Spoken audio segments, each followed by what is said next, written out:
kaverin osoittamaan suuntaan sille sitten toisella robotilla ja sitten saatiin tiputettua 2 sinistä, jotka pistekentällä ja 3. meni ja sillä aikaa oransseja.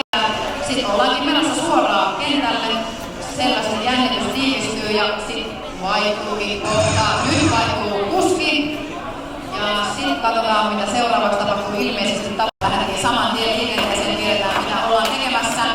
Ja siellä on 4 oranssia pistepalloa oranssilla kentällä ja sinistä ollaan jo kuskaamassa, todennäköisesti ollaan sitä viemässä hyllylle. Saatiin toinenkin.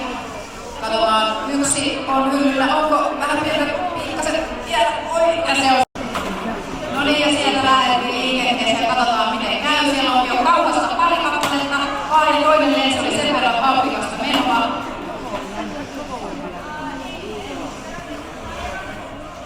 Ja siellä on sitten, saatiinko hyllylle? Ei saatu, mutta täällä tuomareiden kopia laitettu takaisin pistekentälle. Vielä yhtäkään ei ole päässyt hyllylle. Mutta kovasti on joukkueeseen. 3 pistettä tuolta alahyllyltä.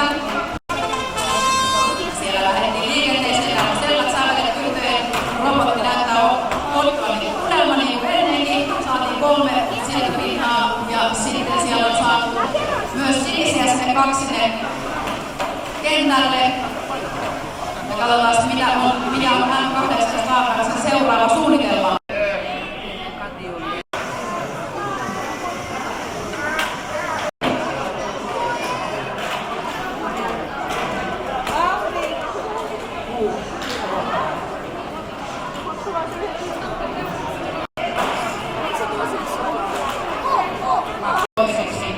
Mutta nyt on luvassa aika tiukka finaali ja tulee varmasti jännittäviä tilanteita.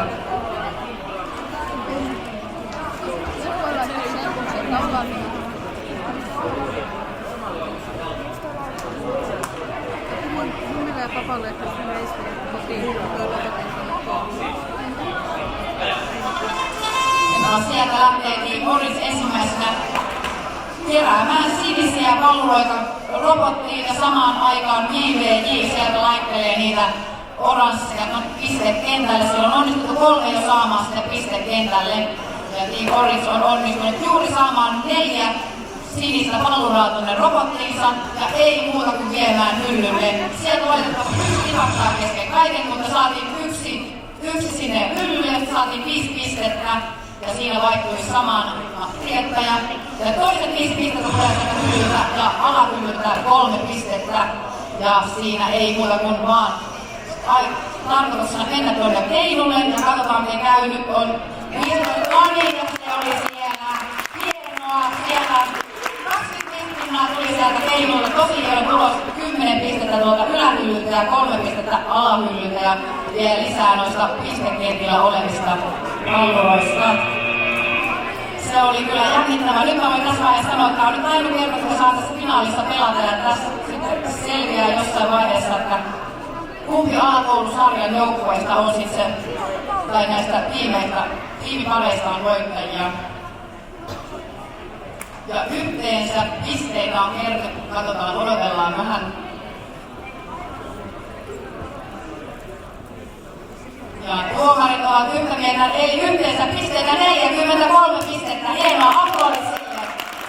Ja ollaan jo saatu muutama oranssi pallura sinne pistekentälle.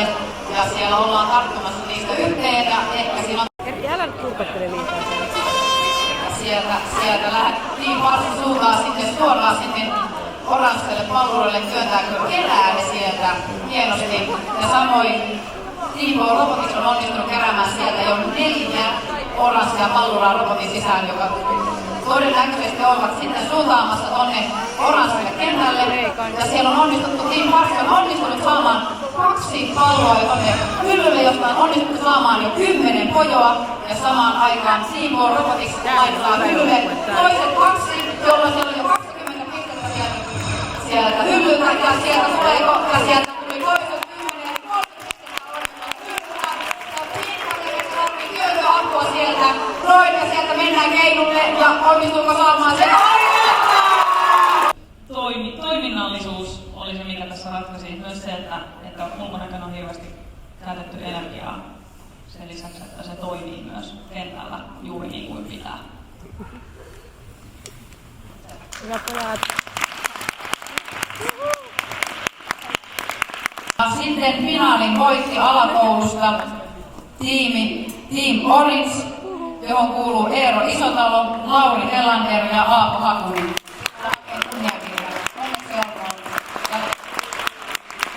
Toinen ensimmäiseksi tullut joukkue oli JVJ Luhtikylän koulusta